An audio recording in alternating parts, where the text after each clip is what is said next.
Assalamualaikum and a very good day. Today we will present about our grouping assignment. The topic is navigating the complexities of international human resource management.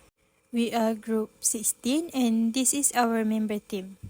Introduction to Global HRM is about managing people across international boundaries by multinational companies.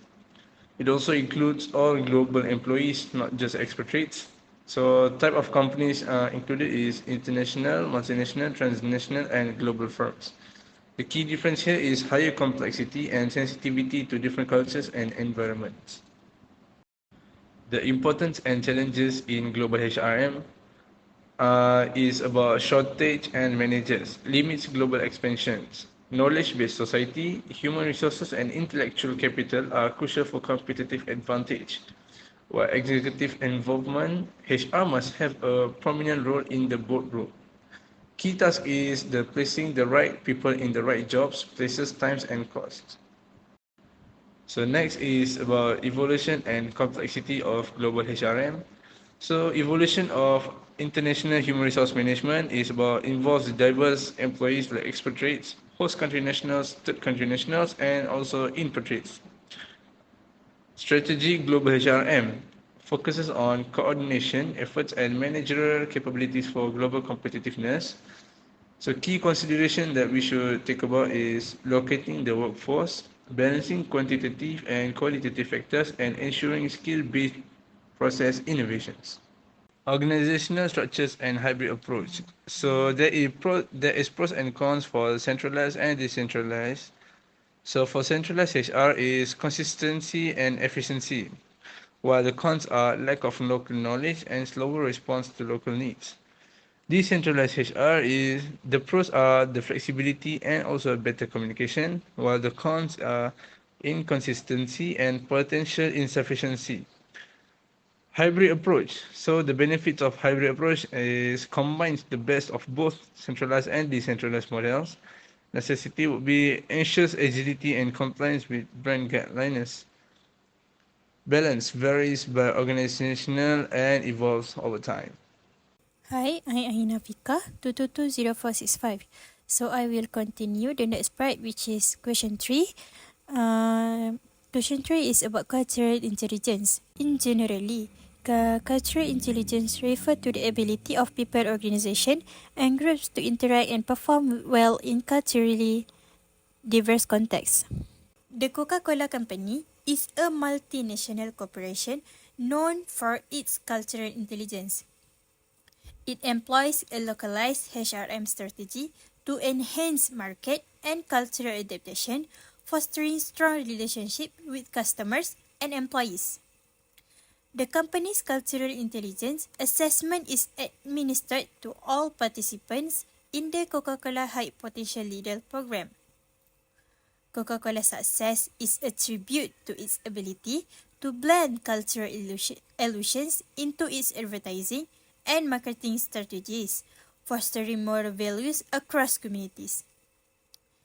The company's branding strategy focuses on presenting its product as culturally appropriate, incorporating culturally significant components into its marketing, such as language, holidays, dress conventions, and aesthetics. Photography is also used to enhance public impressions and increase the brand's cultural acceptability. Coca-Cola advertising strategy increase brand commitment and loyalty, while localized technique improve employee satisfaction and performance. However, this strategy may result in disparities in international operation and require significant commitment to learning local markets. Next question for this part is about concept of cultural dimensions. The theory that I choose is Hofstede theory, which is the Hofstede theory explains why global brands succeed or fail in different countries based on cultural dimensions. Firstly, individualism or collectivism influence product design and target markets, with individualistic cultures favoring product for nuclear families and collectivistic cultures preferring product for extended families. This explains why certain goods, like energy drinks, may not sell well in feminist Scandinavian nations but are popular in masculine societies like USA, Canada, and Brazil. The theory also considers factors like service delivery and advertising appeal in international marketing strategies. However, critics argue that the theory is stereotypical and does not fully explain consumer behavior due to a neglect of important cultural elements like religion and beliefs, particularly in regions like Africa and the Middle East. Despite its limitation, the Hofstede theory offers a framework for cultural analysis and will be used in this study to understand its impact the Coca-Cola company's global marketing strategies. But analyzing the cultural dimensions captured by the theory, the study aims to uncover how these dimensions shape the company's international marketing approaches. Assalamualaikum warahmatullahi wabarakatuh. My name is Ruhul Hudaini Anu binti Muhammad Rusli. My number metric is 2220463. Today I would like to talk about point 4 and point 5. What is point 4? Point 4 about global talent acquisition. How the company identify and attract top talent from different countries. First, global talent network. Establishing and maintaining network in strategic regions through collaboration with local institutions, industry group, and professional association. Number 2, technology and social media. Using LinkedIn, global job boards, and specialist recruiting platform to post job opening and find prospect. What role does employer branding play? First, they have to attract talent. A good employer brand attract top talent by portraying the firm as a desirable place to work. Potential employees are more willing to apply to companies with good reputation. 2. Retaining employees. A strong corporate brand can boost employee engagement and loyalty, lowering turnover rates. Employees that share the company values and culture are more likely to remain. Number 3, discuss the ethical consideration of international staffing, including issues like brain drain and talent mobility. Okay, brain drain. When highly qualified workers immigrate from underdeveloped countries to develop once the home country loses valuable expertise. That's all about point 4. Next, we remove to point 5.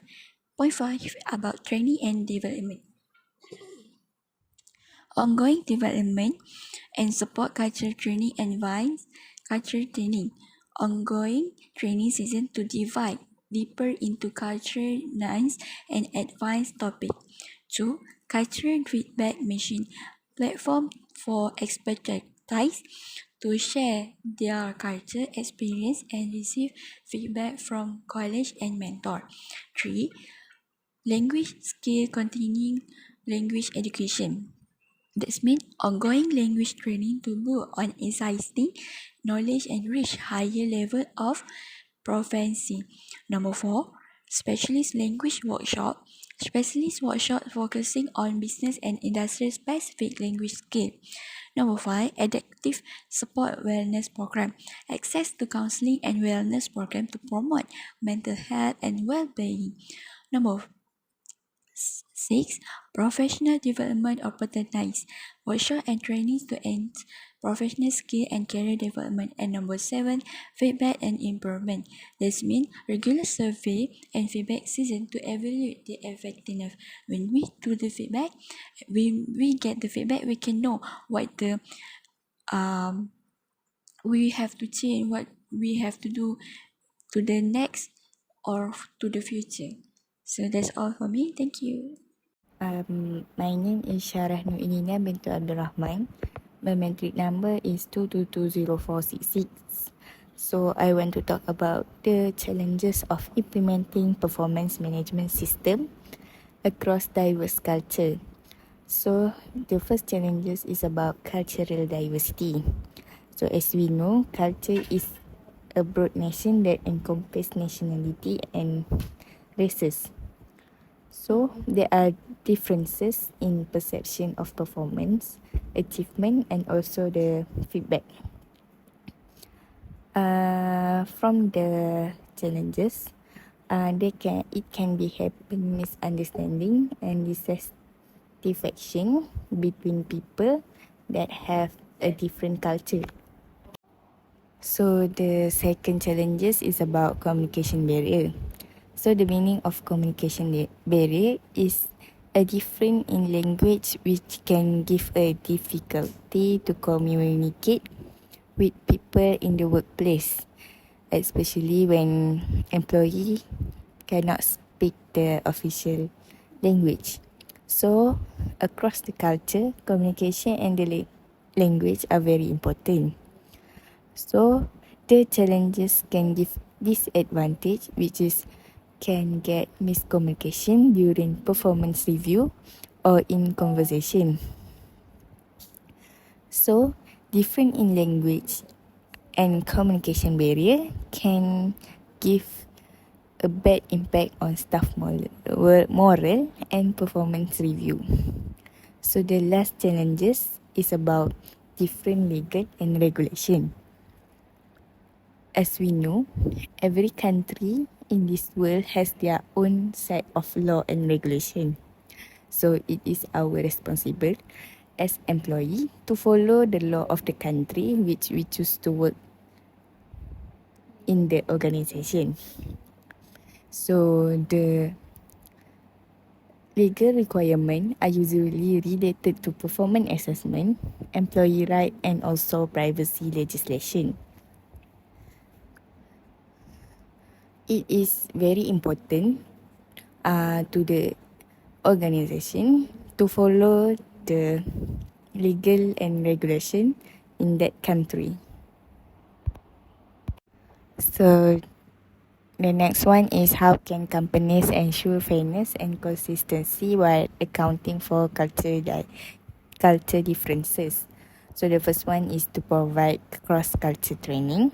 Manager are responsible to have a training for employee that comes from different culture. It is very important to help employee to understand each other better.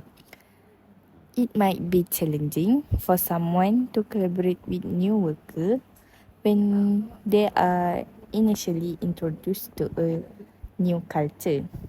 So the advantage of provide cross-culture training is can help employees navigate cross-culture interaction more effectively and to make them respect each other. It also can lead to fair and effective performance evaluation. The second one is asking for regular communication and the feedback.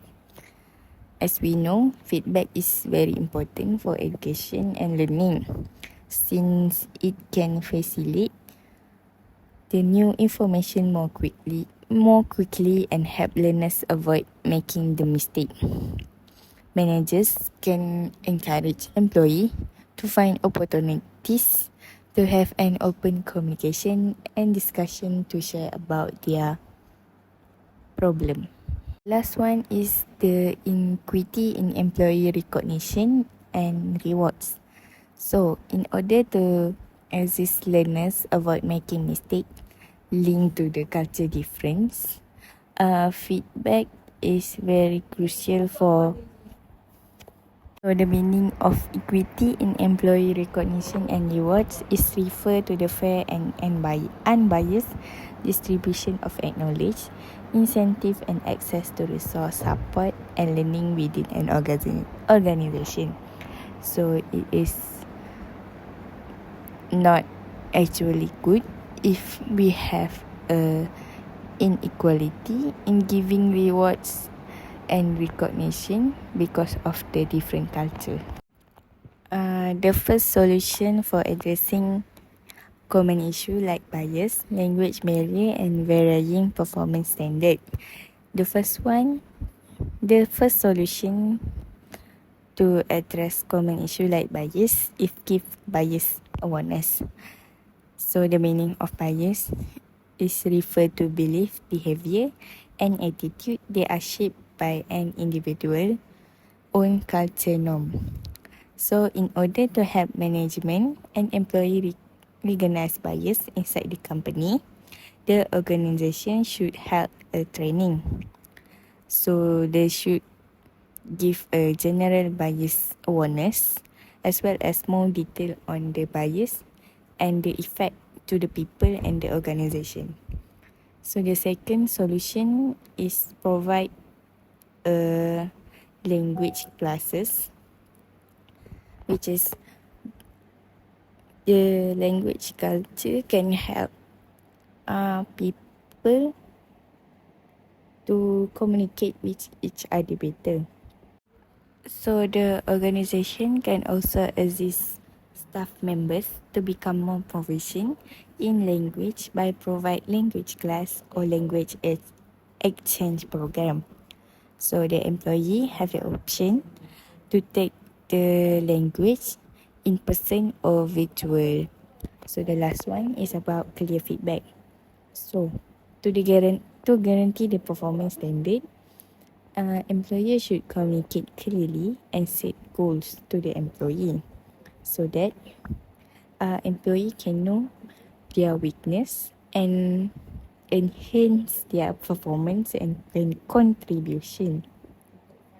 So, in order to become better employee in the future, employee can learn how to employee can know how to improve themselves by giving the frequent feedback to the employee so that they can improve their likeness. Next, we are going to talk about the compensation approach. First, home-based approach. The home-based approach bases an employee's pay on their home country's salary and its allowance for cost of living and hardship. For example, a software engineer from the US moving to India will still get their American salary, plus extra allowances to cover living costs and potential difficulties in India. This approach ensures the employee maintains their standard of living, providing stability and continuity, and simplifies administration by keeping the home country's pay scale and benefits. However, this method can create large pay differences between the local and foreign worker, leading to conflict and feelings of unfairness. For instance, if the American engineer earns much more than an Indian engineer, it can cause tension. Additionally, the high cost of living and hardship allowance can make this approach expensive for the company. Next, host-based approach.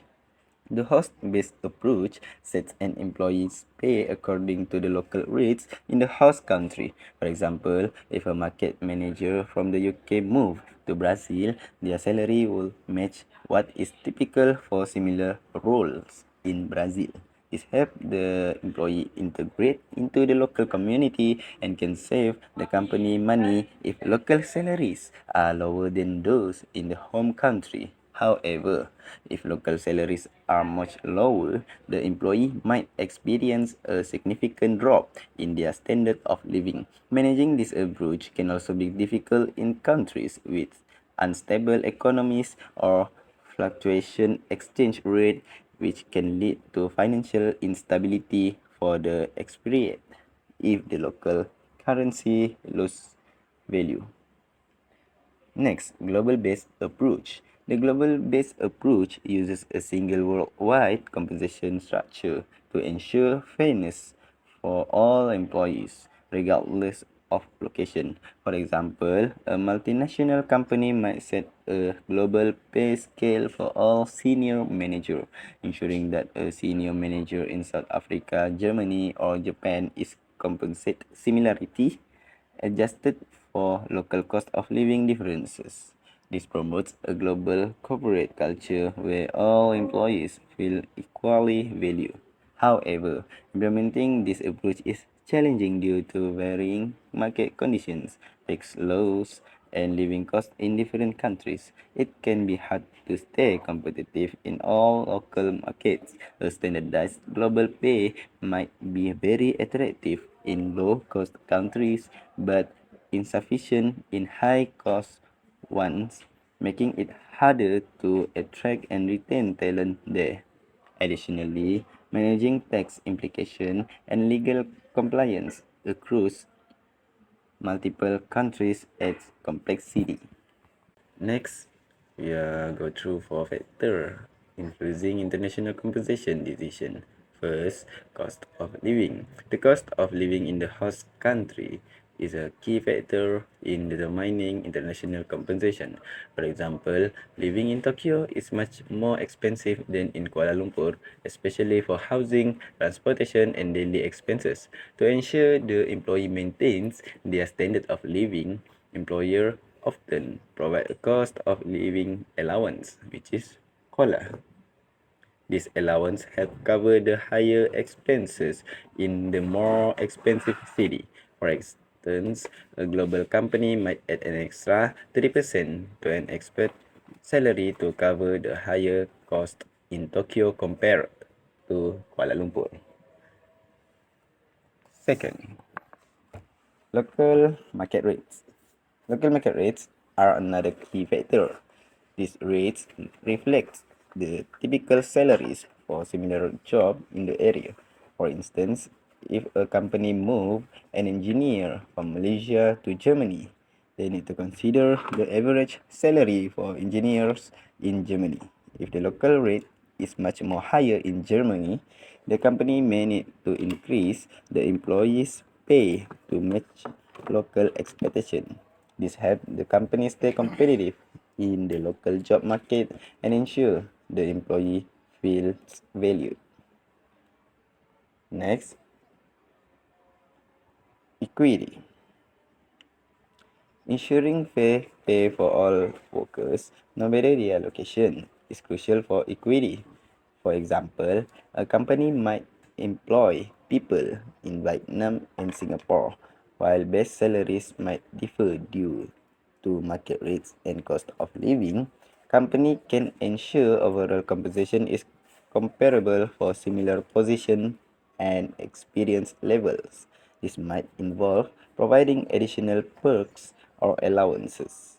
For instance, an employee in Vietnam might get a larger housing allowance to compensate for a lower base salary compared to their counterpart in Singapore. Challenges of managing employee benefits and pensions in an international context. First, diverse regulatory environments. Different countries have varying laws and regulations regarding healthcare standards, pension plans, and required benefits. Companies operating across borders must ensure compliance with these diverse regulatory environments, which often involves understanding and adhering to complex legal framework in each country. Second, currency fluctuations. Fluctuations in exchange rate can impact the value of pensions and benefits denominated in different currencies. This introduces financial uncertainty for both employees and employers, as the actual value of benefits can fluctuate significantly based on currency movement. Third, taxation issues. Cross border taxation adds another layer of complexity. Employees working internationally may be subject to taxes in multiple countries, leading to potential double taxation issues. Understanding and navigating tax laws, treaties, and agreements between countries is essential to avoid excessive tax burdens and ensure compliance. Next, cultural differences. Cultural norms and expectations regarding benefit and pensions can vary widely across countries. This includes preference for retirement planning, healthcare coverage, and other employee benefits. Companies must take into account these cultural differences when designing and implementing benefits packages to ensure they are effective and well received by employees globally. And the last one is portability of benefits. Ensuring the employee benefits and pensions are portable across border is crucial. However, differences in pension scheme, healthcare system, and legal framework can make it challenging to maintain continuity and consistency in benefits when employees move between countries. Companies need to design flexible and adaptable benefit plans to address these portability challenges effectively. So I want to talk about the role of trade union and labor law in different country and how this factor impact the international HR practice. So the first one is collective bargaining and negotiation. So by means of collective bargaining, the involved party try to reach at manually agreeable agreements that can give a balance between the employer needs and the workers' interests. So, the trade union mostly is about the pay, benefit, and other terms of employment contract that are already negotiation between employer and employee. So, when operating in nation with a significant union presence, international human resource department need to handle this very cautiously. So, they must be aware of the legal requirement and current social standard of the collective bargaining. So, the second one is about workers' right and protection. The goal is to establish a helpful and positive work environment where workers can be treated with respect and dignity.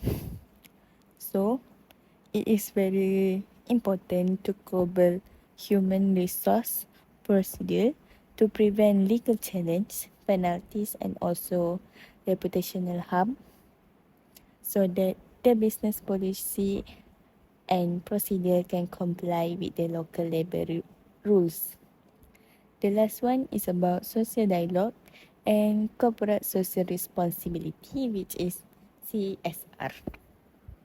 The objective of social discourse is to foster mutual understanding, cooperation, and also building relationship among the stockholders. The majority of CSR project is about to reduce negative effect on the environment and society by interacting with stakeholders, labor right campaign, and incorporating corporate social responsibility concept into their daily operation. International human resource department can have a positive contribution to the society. So the last part is about compare and contrast industrial relation between two different countries. So I compare the German and the United States system of labor relation. So the first one is about working system model. So German has more centralized approach to labor relation, which is they have a strong regulation. Employers, employee, and also the government work close together to manage the labor relation under the German industrial relations system. For the United States, they follow a decentralized model. The difference is about their state have their own labor law covering topic like minimum wages, overtime, and then they are governed by the national labor relation, and it also do not give employer, employees, and the government to work together. So the second one is about employee representation. So the German emphasize employee representation and participation through the work council.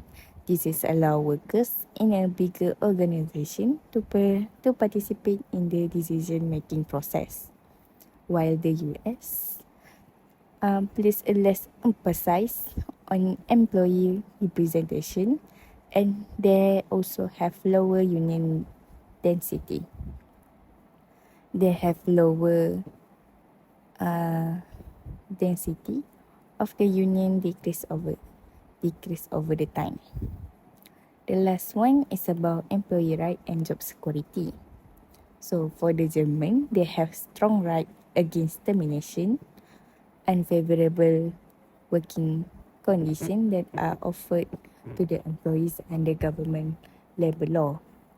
So German workers are technically enjoy the job security and stronger protection for their work. But for the United States, employers are free to fire any workers for any reason as long as it doesn't against the law.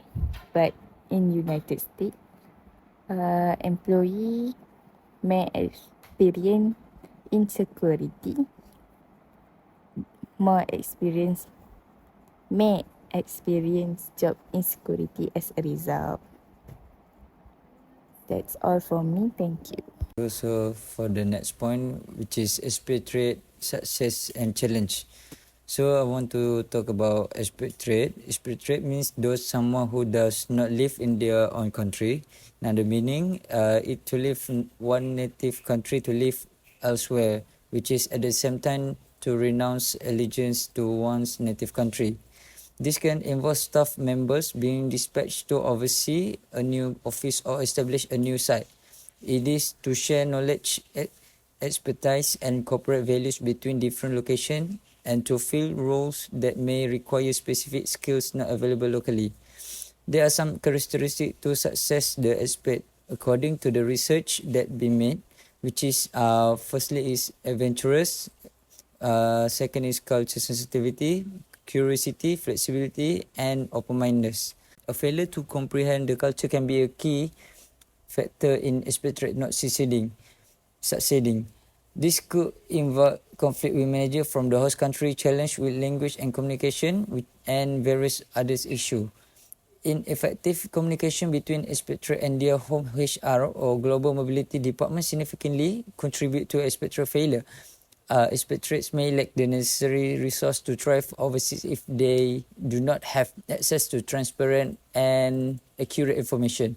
Transferring employees to other countries is a crucial task, and the likelihood of expatriate failure increasing significantly when proper preparation is lacking. Employers must make sure expatriates are fully prepared with knowledge of the language, culture, and norms of the host country before sending them on international assignment. A major factor in the failure of expatriation goal is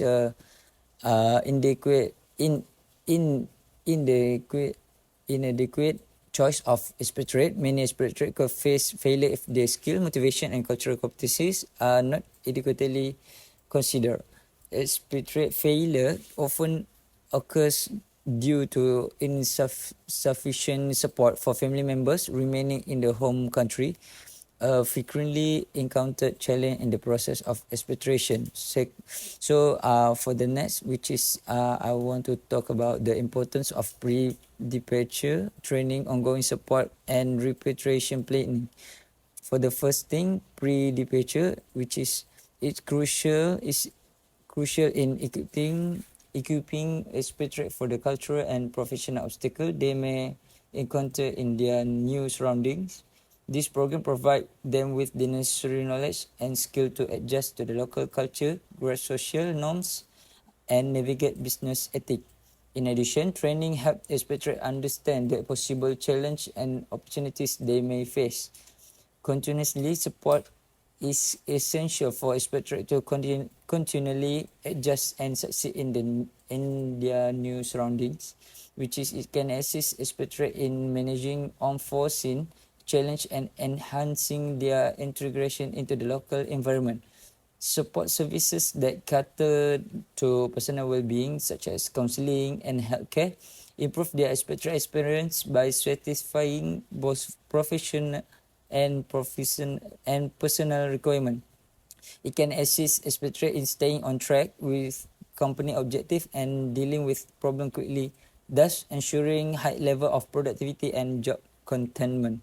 Repatriation planning is crucial to ensure a seamless return to the native land, which is providing logistical support like housing and schooling for kids, simplifies the moving process and lessen anxiety. Moreover, repatriation planning tackles the difficulties of reverse culture shock by aiding expatriates in readapting to their home culture and workplace. Structure planning for repatriation also enable the transfer of acquired knowledge and skill. Preparation before departure consists assistance and planning for returning home are crucial for successful managing expatriate.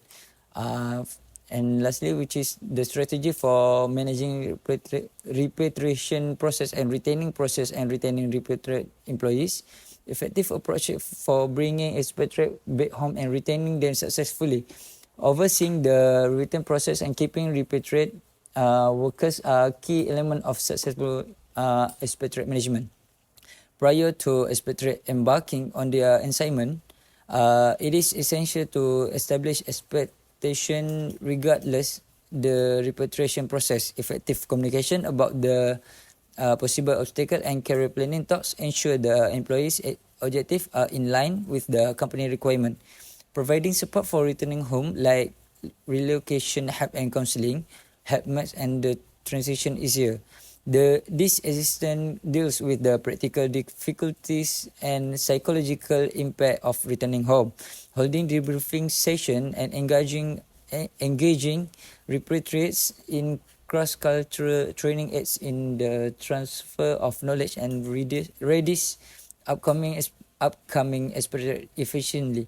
This makes sure that the organization get advantage from their global perspective. Finally, creating an inclusive culture that appreciate international experience, motivate repatriate to feel valued and essential to the company's global strategy. In conclusion, successful repatriation and retention of an expatriate require a multi-phase approach that encompasses pre-departure preparation, continuous communication, logistical and administration support, career development opportunities, knowledge transfer, recognition and supportive organizational cultures. Thank you. That's all from us. Thank you for your time watching our presentations.